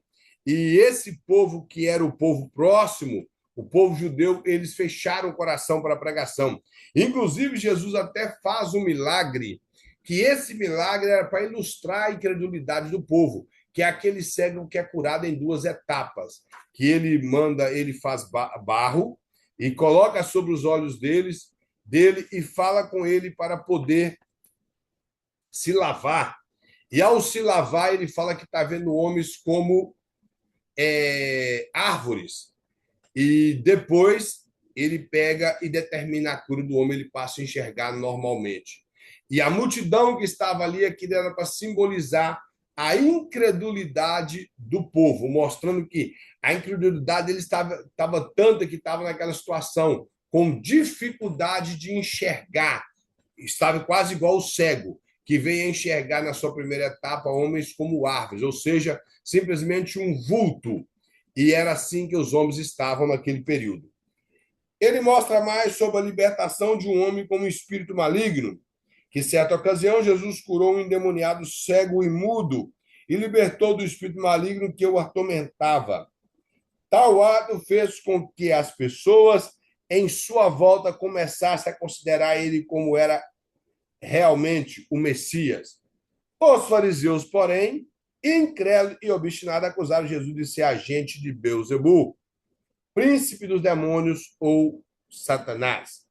O reino de Deus veio para destruir o reino das trevas. Portanto, como a luz e a escuridão, elas não poderiam se unir. O comentarista quer mostrar aqui que após a acusação, Jesus fala, como todos nós conhecemos, que o reino ele não subsiste dividido, e o comentarista vai mostrar que Jesus, como sendo luz, ele veio para destruir o reino das trevas. Então, não havia unidade, como Paulo fala, entre Cristo e Belial, entre as trevas e a luz. Jesus veio para pôr fim nisso e para destruir, como diz João na sua primeira epístola, capítulo 3, versículos 8, destruir as obras do diabo. Esse foi o papel de Cristo. Então, após Jesus ele operar esse milagre de libertação de alguma pessoa, uma pessoa possessa por demônio, ele é acusado de ser usado pelos próprios poderes diabólicos. E a partir daquele momento, Jesus dá até aquela instrução a respeito da blasfêmia contra o Espírito Santo, quando pessoas deliberadas elas falam ou agregam aquilo que é do poder de Deus ao poder de Satanás de forma consciente, simplesmente por arrogância, como foi o caso dos fariseus. Na ocasião aqui, eu não posso afirmar que os fariseus eles blasfemaram, porque parece que o assunto ele ocorre no momento ali, que nenhuma passagem do Velho Testamento mostra isso, blasfêmia contra o Espírito Santo, e parece que Jesus ele fala, a primeira vez que ele fala a respeito do assunto. Então, o que dá a entender que parece que ele diz, tome cuidado com o que vocês dizem, porque vocês podem correr o risco de blasfemar contra o Espírito Santo, ou seja, atribuindo a ação do Espírito Santo à obra do diabo. Então, a partir daquele momento, parece que essa doutrina ela passa a circular e ter poder. Mas não dá a entender que os fariseus blasfemaram. Eles fizeram um comentário e Jesus os exortaram a não fazê-lo novamente. Mostra que Jesus continuou os seus ensinamentos, traçou uma analogia entre uma árvore boa e uma árvore má, explicando que a árvore boa produz bons frutos e que a árvore má produz frutos maus, indicando assim que os verdadeiros atos de uma pessoa indicaria o seu caráter. Ele fala sobre a hipocrisia dos fariseus e escribas, deixando bem claro que o caráter desses homens não era nada louvável, que viviam apenas de aparência e falsa religiosidade. Na página 57, nós vamos pular essa outra parte aqui, que aqui eu já falei do assunto, que é a exigência no sinal de Jesus como Messias. A libertação da filha da mulher cananeia. Até ali, então, Jesus estava entre os judeus. Os cananeus, ou a região aqui, Ciro-Fenícia, que é na região da Cananéia, aqui era dominado pelos gregos. Essa mulher é uma mulher grega, e ela busca Jesus em uma ocasião que Jesus foi descansar. E ela, ao ver Jesus, ela não o deixa e vem falando atrás dele, pedindo misericórdia por sua filha. Então ele fala, Jesus estava constantemente entre as multidões. Por isso, de vez em quando, ele afastava delas para achar um ambiente tranquilo para se recompor. Foi para as redondezas de Tiro e Sidom. Sua fama já tinha alcançado essa região e uma mulher o reconheceu. Tinha um problema grave e estava aflita, pois sua filha estava em uma situação lastimável. O comentarista mostra aqui o melhor. O versículo bíblico fala que ela estava miseravelmente endemoniada. Essa mãe, ela recorreu a Cristo. Aí vai colocar embaixo, ó, Jesus replica dizendo que não é lícito tomar a comida dos filhos e jogar aos cachorros. Por sua vez, ela prontamente responde que as migalhas da mesa que caem no chão são proveitosas para os cachorros. A verdade, o que Jesus quer dizer é que a preferência era com os filhos de Israel, ou seja, para com os judeus. A verdade, Jesus não estava dizendo para ela, ele estava dizendo para os discípulos que estavam repreendendo ela. E a própria mulher, ao ouvir, diz: a palavra dela seria como se fosse isso. Então, faça de mim também um dos seus cachorros, para que eu possa ser abençoada. Porque da mesma forma que determinados pedaços de pães caía da mesa devido à maneira espalhafatosa e farta de muitas mesas de muitos homens ricos, a maneira que eles comiam, caíam e eram jogados ao lado de fora para que os cachorros comessem. Você não pode ter em mente aqui que debaixo da mesa do rico estava cheio de cachorro. O que ele está mostrando é que essas migalhas que eram recolhidas eram jogadas fora e os cachorros comiam. Então, essa mulher, ela se prontifica na humildade a fazer isso. Agora, uma das coisas muito interessantes que me chama a atenção aqui é o cuidado dessa mulher com sua filha, a preocupação familiar, que não pode ser esquecido entre o povo de Deus, principalmente em apresentar para Jesus as situações de nossas famílias. Isso deve ser apresentado para Cristo. Não importa o que for, enfermidade, um problema que o filho está tendo na escola, seja o que for, recorremos a Cristo. Ele é quem vai dar a vitória. E os pais, de maneira alguma, pode esquecer disso. Essa passagem aqui, uma passagem tem no capítulo 17 do Evangelho de Mateus, onde um homem preocupado com a situação do seu filho, que sofria de ataque epilético, ele vai até os discípulos de Jesus, eles não conseguem expulsar o demônio, Jesus aparece e expulsa o demônio, e aquele homem se sente aliviado. E ele fala com... Você sente a tristeza no texto, ele dizendo o que o diabo fazia com o filho dele ao lançá-lo no fogo e lançá-lo nas águas, a ponto de tentá-lo matar, tanto queimado como afogado. E o pai preocupa com o seu filho, assim como essa mulher também. E fala a confissão do apóstolo Pedro, que é aquela passagem que todo mundo conhece, que Jesus pergunta o que as pessoas diziam a respeito dele, e todos eles dizem que alguns falavam que é Jeremias, Elias, um dos profetas que havia ressuscitado os mortos, até mesmo João Batista, que também havia ressuscitado os mortos. E Jesus faz a pergunta: e vocês, o que diz que eu sou? Já que os de fora pensam assim, vocês pensam como? Pedro pula na frente e dá aquela palavra que todos nós conhecemos, que tu és o Cristo, o Filho do Deus vivo. E Jesus diz para ele que ele recebeu uma revelação do Pai, por isso, Jesus também sabia que o nome dele era Simão, ou era Pedro, Simão, filho de Jonas, e ele fala: tu és Pedro, e sobre essa pedra eu edificarei a minha igreja. Essa pedra seria o nome que Pedro falou. Então, o que ele quer mostrar aqui é que na confissão de Pedro houve a primeira revelação de realmente Jesus como Messias. Jesus exorta para que eles não falassem nada para ninguém até em determinado momento. Se nós observarmos, nós só sabemos disso porque foi pós-morte e ressurreição de Cristo que os discípulos resolveram falar e escrever sobre o assunto. Na outra página, irmão, no primeiro parágrafo da página 59, tem um negócio escrito aqui. Comentas fala assim, ó: quando Jesus disse que a porta do inferno não prevaleceria contra a sua igreja, estava afirmando que o inferno, ou o diabo, ou os demônios, e o mal não conseguirão derrubar a igreja, pois esta sempre prevalece as chaves do reino ou a autoridade para realizar a vontade de Deus. Isso aqui está completamente incorreto. Porque a conotação de inferno como poderes das trevas ou moradia do diabo, eu já deixei claro para o irmão que esse negócio não existe. Isso é um pensamento católico e um pensamento desenvolvido aí na mente de cristãos. Mas isso biblicamente não existe. A Bíblia, quando ela fala de inferno, ela se refere à sepultura ou se refere ao mundo dos mortos, o local da prisão da alma dos ímpios. Quando Pedro, Jesus fala para Pedro que as portas do inferno não prevalecerão, quer dizer que a morte ela não pode permanecer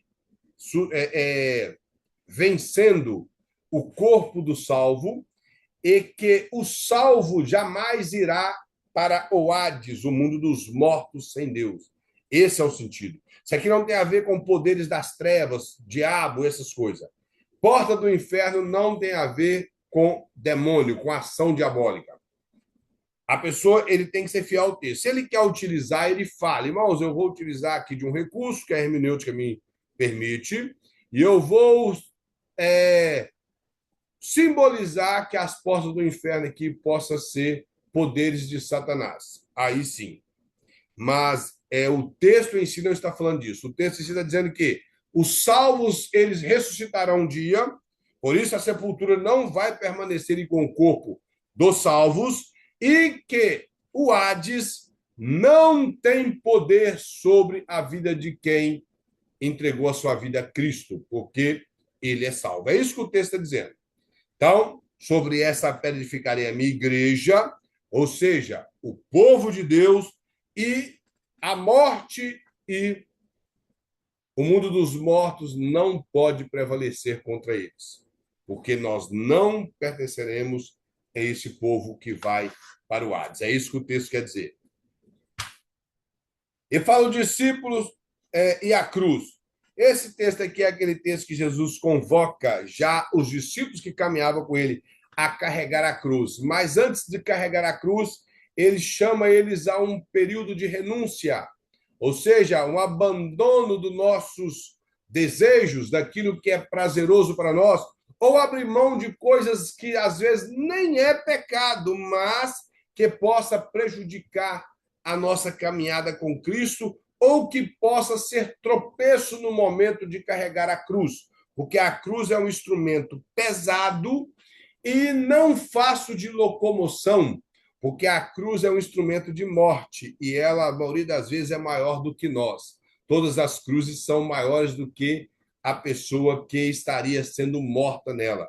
Então, a cruz é o local que nós morremos com Cristo.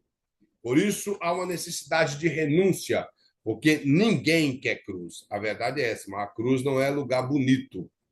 Aí ele fala assim, que existem 4 frases que incorporam o sermão. Ele fala assim, o Senhor aproveitou a ocasião quando disse que ia padecer, morrer e ressuscitar, para explicar a teologia da renúncia. Então ele fala, existem 4 frases. Primeiro, se alguém quiser vir após mim, ou seja, desejar ou ter vontade própria, Jesus não obriga ninguém, é condicional, se quiser, renuncie-se a si mesmo, ou seja, rejeita, abre mão de determinadas coisas, tome a sua cruz, faça uma escolha. Ele elege a tomar a cruz e siga-me, ou seja, seja perseverante. E o interessante, como eu já disse, que isso aqui é para grupo de pessoas que já estavam com Cristo. Isso não é para o ímpio. Como muitos querem pregar isso aqui como um chamado à salvação. Não, isso aqui é chamado à renúncia para aqueles que já ouviram a voz do Espírito. A morte de Jesus foi expiatória, foi substituta, ou seja, ele morreu no lugar da humanidade. Aqui vai mostrar o período da transfiguração, que é o período, vai falar que Jesus ele tomou Pedro, Tiago e João e subiu a um monte com a intenção de orar. E alguns alegam que foi no Monte Tabor. Isso aqui, irmão, não faz muita diferença para nós se foi no Monte Tabor, se foi no Monte Hermon, porque o Evangelho, conforme o comentarista vai mostrar aqui, eles não dão nome de qual foi o monte que Jesus subiu. Só fala que ele subiu um monte. Então, o monte que não faz diferença para nós. O que faz a diferença é o que aconteceu lá. Fala que houve uma alteração visual no seu rosto e suas vestes.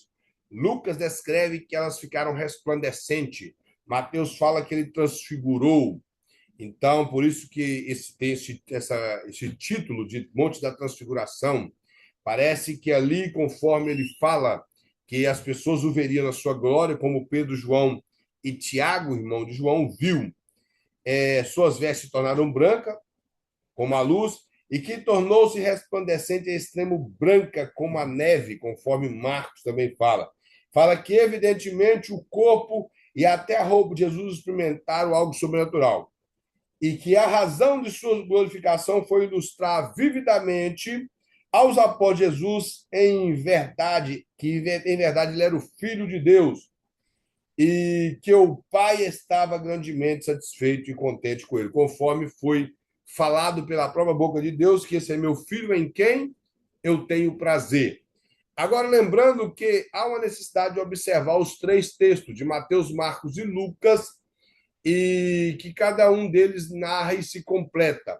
O Evangelho de Mateus deixa muito claro que isso que ocorreu foi uma visão. Por isso, há muita dificuldade das pessoas em interpretar a presença de Moisés ali, de Elias. Moisés e Elias estavam ali representando o cumprimento da lei dos profetas na vida de Cristo. E, por algum momento, Jesus transportou Pedro, Tiago e João em uma visão a ver essas duas personagens. Mas na mente de Pedro, Tiago e João, eles estavam no mesmo local, onde até interessa fazer moradas para eles ali, para ficar mais tempo.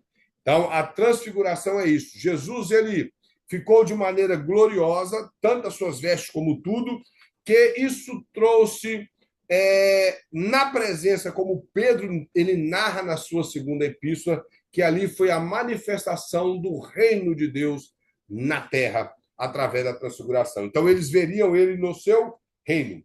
Ele fala, o verbo vivo, ele fala, nós temos também que dois heróis do Antigo Testamento permaneceram e conversaram com Cristo. Os dois representam a lei e os profetas, como eu já falei.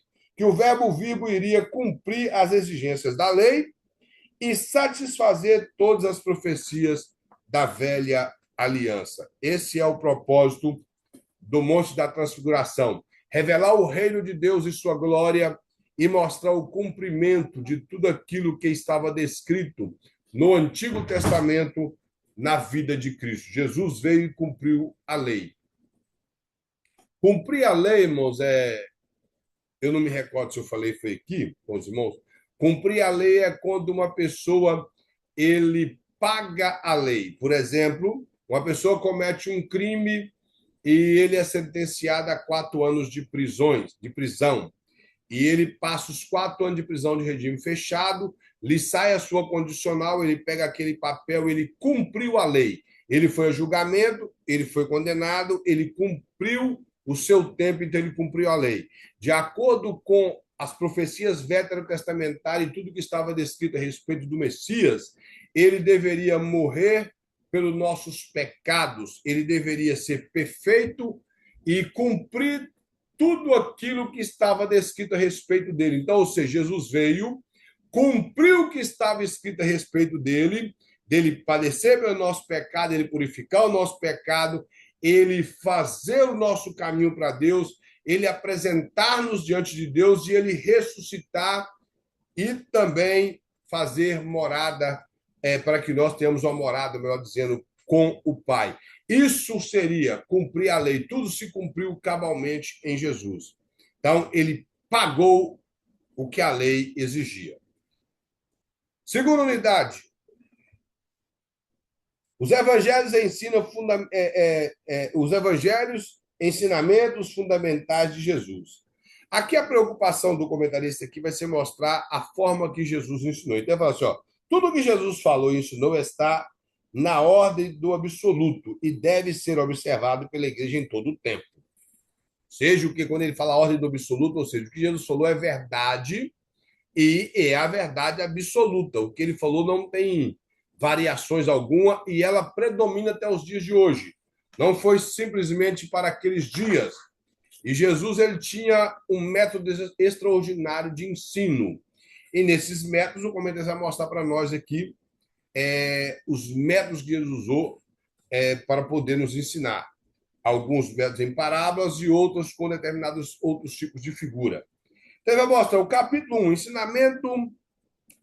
ensinamentos fundamentais de Jesus. Eu vou tentar finalizar esse capítulo 1, apesar de ter muita coisa para falar aqui. Tem que falar resumido. Bom, aqui primeiro que mostra o Sermão do Monte. O Sermão do Monte ele ocupa 2 capítulos no Evangelho de Mateus, do 5 ao 7, e que tem muito ensinamento. É um sermão mais longo que Jesus ensinou, e ele tem muito ensinamento. Então, é quase impossível nós conseguirmos falar aqui o muito que está resumido até no próprio livro, falar de tudo que ele ensinou. Ele fala assim, o sermão foi realizado diante de uma volumosa multidão.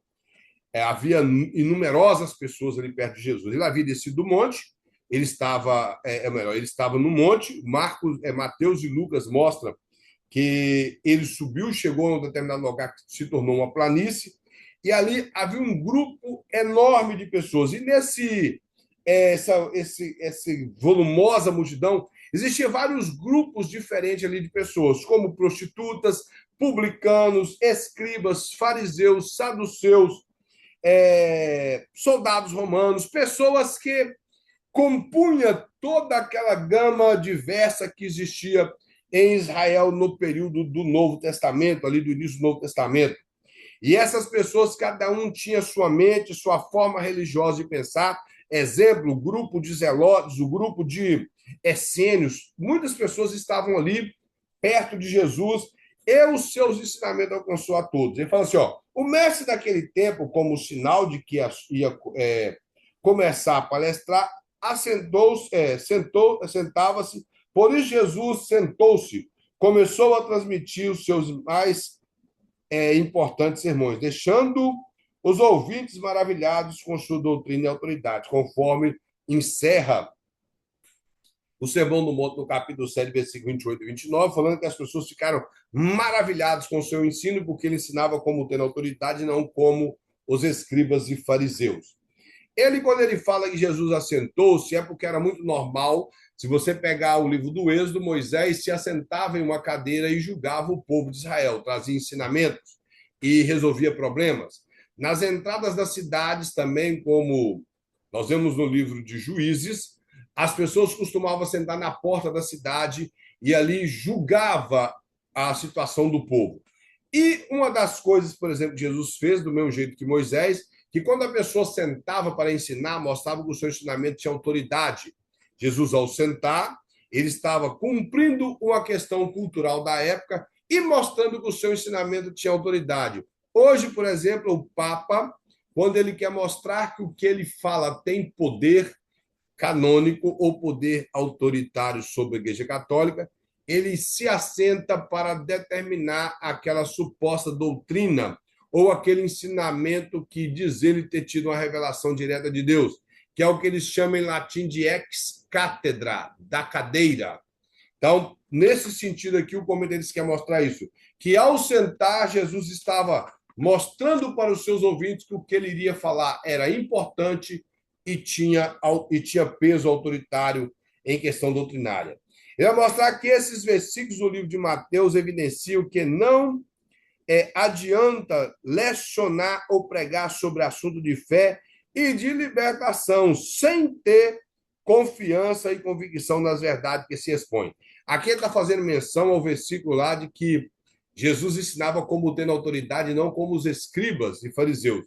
O que ele vai falar aqui, o discurso de Jesus confrontava diretamente os religiosos e uma vivência prática da vontade de Deus e não apenas a exercitar uma religião cerimonialista. O que ele mostra aqui é o seguinte,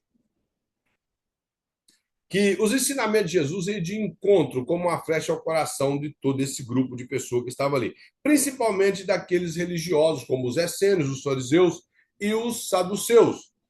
E além disso, quando a Bíblia fala que Jesus ele ensinava como tendo autoridade, quer dizer que os seus ensinamentos não eram fundados em contos e preceitos humanos e livros daquela época que as pessoas utilizavam como tradições humanas. Jesus ele ensinava o que estava descrito no Velho Testamento. Por isso ele disse, como está dito, olho por olho, dente por dente, como está dito, não matarás, não tomarás o nome do Senhor teu Deus em vão. Então, o que Jesus baseou sua pregação foi no Velho Testamento, na escrita bíblica e não em tradições. Por isso o texto fala que ele ensinava como tendo autoridade. E esses ensinamentos eram ensinamentos profundos que penetravam no mais profundo da alma do homem, trazendo correções e levando o povo ao entendimento do que era verdadeiramente prestar um culto a Deus. As bem-aventuranças. Ele diz que nós podemos definir que bem-aventurado é o mesmo que como a felicidade proveniente dos céus.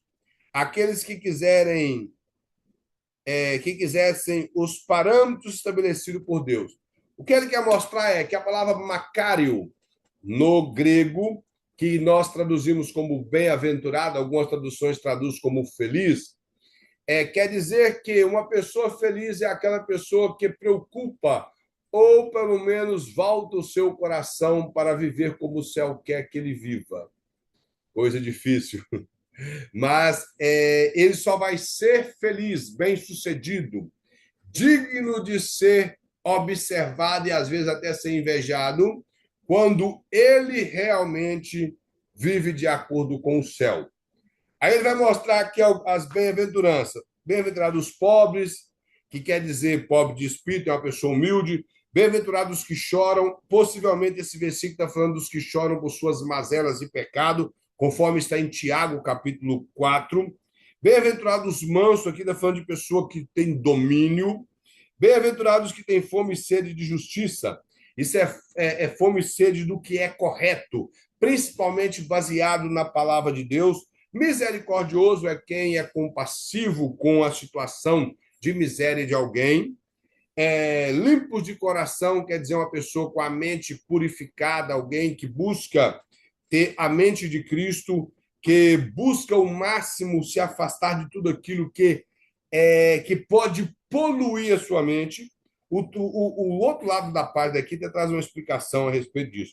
Os pacificadores, irmãos, é a pessoa que promove a paz, ele não entra na onda do fuxiqueiro, do que trouxe uma conversa de alguém, então ele traz uma mensagem que vai fazer com que aquela pessoa que tem um certo intriga com alguém mude a forma de pensar, e os que sofrem perseguição por causa da justiça, aqueles que são corretos e por ele ser alguém que é correto, façam com que pessoas que não gostam do que é correto possam passar a perseguir essa pessoa.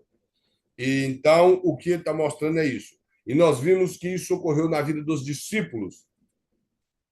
Ele fala que, diante do pensamento vigente, pessoas que se expressam essas atitudes são consideradas derrotadas, perdedoras, pois a vontade de Jesus parece loucura para uma sociedade cada vez mais entregue ao pecado. O que o comentarista mostra aqui, se você observar diante da grande multidão que estava diante de Jesus ouvindo isso aqui, por exemplo, para os soldados romanos, o que mandava era a força. Então, esse negócio de pobre, de espírito de humildade, para eles não tinham interesse nisso. Os fariseus, eles se preocupavam com chorar pelos seus pecados de forma alguma. Eles achavam que o que eles faziam que era o correto. Ser manso para os zelotes era uma coisa que não fazia sentido. Você ter poder na mão, mas domínio. Você, por exemplo, saber que você pode vencer alguma coisa pela força e que aquilo satisfaria você, mas você pega e abre mão, porque você é manso. Misericordioso, você compadecer da vida de alguém. Você vê, por exemplo, naquela época tinha pessoas para eles que lá que era considerado como simplesmente volume. Por exemplo, um escravo para eles não tinha valor. E Jesus mostra que todos deveriam ter misericórdia.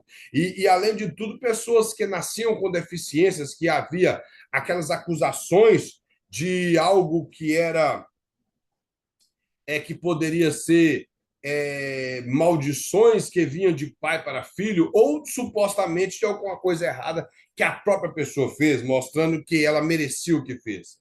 Então, havia esse tipo de pensamento. Limpos de coração, que eram pessoas que, como eu já falei, que ele preocupava em ocupar sua vida com coisas que agradavam a Deus, ter a mente de Cristo, e não com aquilo que era desagradável. Isso era inaceitável diante dos publicanos e dos cobradores de impostos, e principalmente das meretrizes da época, e dos homens que usavam no trabalho das meretrizes, pacificadores, isso era muito difícil no meio do povo, e principalmente aceitar a ser perseguido. Então, essas coisas eram inconcebíveis na mente do povo daquele período.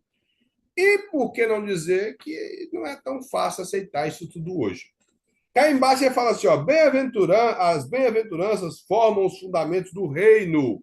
Ou seja, o súdito do reino de Deus tem que viver de acordo com esses ensinamentos de Cristo. Demonstrar o verdadeiro caráter do cristão. E a pessoa que deseja ser igual a Cristo procurará praticar essas virtudes fielmente, demonstrando assim o verdadeiro cristianismo. Nada que é mostrado nesse Sermão do Monte é fácil de ser feito, mas devemos buscar fazê-los, porque isso sim nos torna cidadão do reino. Aí ele começa a mostrar outra coisa, o sal e luz, que nessa sequência de textos, Jesus está se referindo ao testemunho cristão. Então, aqui, irmãos, o que é ser sal e ser luz é a maneira que você se apresenta diante da sociedade. É mostrar que o cristão deveria fazer valer sua condição de nova criatura. Aceitou a Cristo, você tem o nome escrito no céu, você proclama a Cristo, então você tem que ser luz e transmitir esse verdadeiro sabor e preservação para as pessoas que te ouvem. A lei e os profetas, como eu já disse, ele fala de Jesus em seu sermão também abordou um assunto muito importante, a lei e os profetas, ou seja, os escritos veterotestamentários. Afirmou que não tinha vindo para o mundo para anular a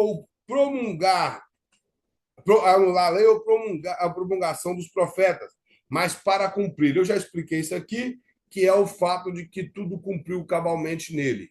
Ele pagou a lei, ele não deve nada e nem tampouco nós. Então ele fala, Jesus faz referência aos 10 mandamentos, que era a lei moral. Matar alguém é crime, uma violência proibida pela lei. Jesus alertou que poderia cometer um assassinato através de palavras, ou seja, que nós poderíamos matar alguém simplesmente falando. O ato em si era crime e era condenado pela lei de Deus. Jesus, ele amplia esse mandamento da maneira espiritual, mostrando o sentido do mandamento, dizendo que se nós simplesmente proferimos palavras pejorativas, menosprezando pessoas, já cometemos assassinato. Ele mostra ainda mais que a lei mostrava o adultério, a prática em si, onde duas pessoas, elas não sendo cônjuges, elas vinham a cometer relações sexuais ilícitas. Ele mostra que esse mandamento vai além. Ele vai além quando pessoas consumam em sua mente desejos impuros por outra pessoa. Isso também ele pode entrar na conotação de adultério. Ele mostra que Jesus comenta sobre a recomendação veterotestamentária sobre o falso juramento, que é o tomar o nome de Deus em vão. A pessoa afirmar algo no nome de Deus, sendo que ele está simplesmente contando uma mentira. Ele fala a proibição de Jesus sobre o juramento estava baseada no fato de que a lei de Moisés indica o juramento como um fator de proteção contra a desonestidade humana. A pessoa mistura o nome de Deus na sua desonestidade. E fala, agora com o coração transformado por Cristo, bastaria afirmativa ou negativa do homem para avaliar sua palavra, sim ou não. Isso já tinha valor para um homem e uma mulher de Deus. Ele fala do paradoxo do reino. O termo paradoxo significa contrário da opinião comum.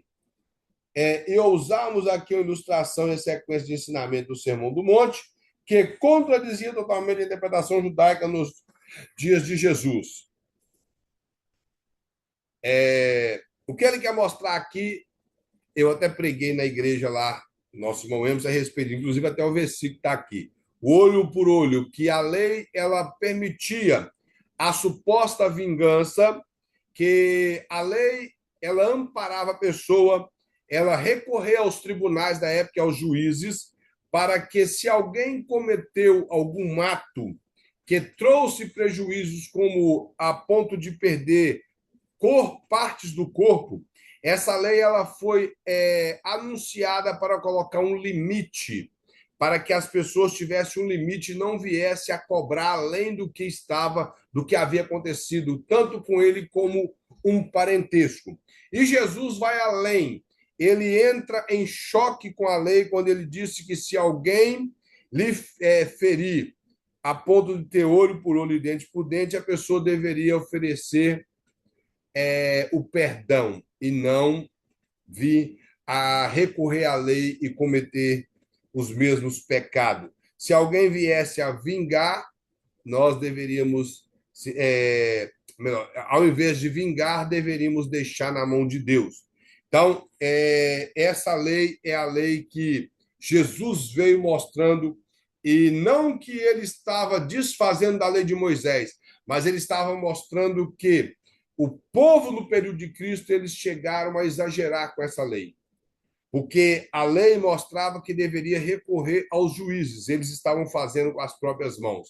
E Jesus estava dizendo que, se alguém lhe feriu, você deve oferecer outra face, e não ir para como diz, as brigas, aos pleitos, para tentar recorrer ao seu direito a ponto de querer fazer o mesmo. Ele fala as boas obras e a oração. Ele fala que Jesus orava muito. E os discípulos deveriam fazer o mesmo. E o interessante é que Jesus, quando ele condena os fariseus das suas orações hipócritas, eles falam que eles gostavam de orar. O interessante do texto é isso. Não disse que eles oravam por obrigação, mas disse que eles gostavam de orar nas praças para se mostrar. Ele fala assim, mas quando faziam isso, não deveria ser como os hipócritas, que se compraziam em orar em pé na sinagoga ou nas esquinas das ruas para serem vistos por homens. O que o comentarista quer mostrar é que as boas obras e a nossa vida de oração é um particular com Deus, e tudo que nós fazemos para glorificar o nome do Senhor. Que a mão direita faz, a esquerda não precisa saber. Se fizermos para nós aparecermos, ele diz que nós já recebemos nosso galardão aqui, ou seja, os aplausos dos homens. Mas quando nós fazemos para glorificar o nome do Senhor, nós recebemos o nosso galardão nos céus. Então, a vida de oração é essa. É a vida que nós apresentamos a Deus sem precisar de mostrar para ninguém. Aí ele dá um exemplo aqui da oração modelo, a chamada oração do Pai Nosso, que é uma oração que deveria seguir essa parte. Sobre o Pai Nosso que está no céu, santificado seja o teu nome, venha o teu reino, seja feita a tua vontade, na terra como no céu.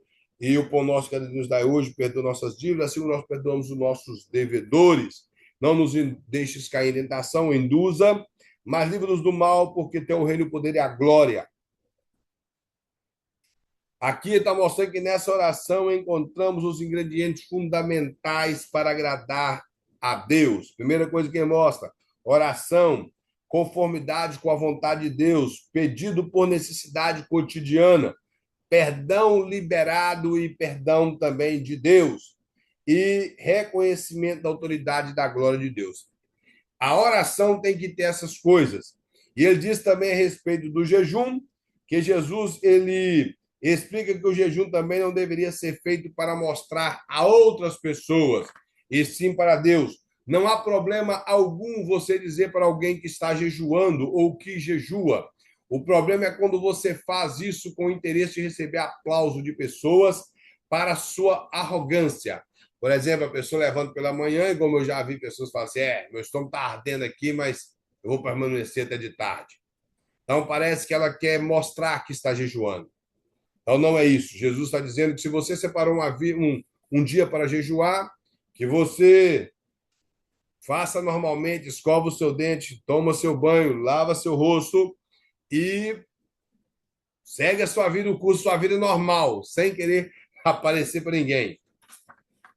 E ele mostra aqui sobre buscar o reino de Deus, nós já vamos terminar, ou seja, concentrar naquilo que diz respeito ao ambiente do divino e buscar a justiça de Deus, que é perfeita e que nos orienta a fazer o que é certo. Isso aqui não tem a ver, irmão, com ir na igreja, com fazer obra, como alguns dizem.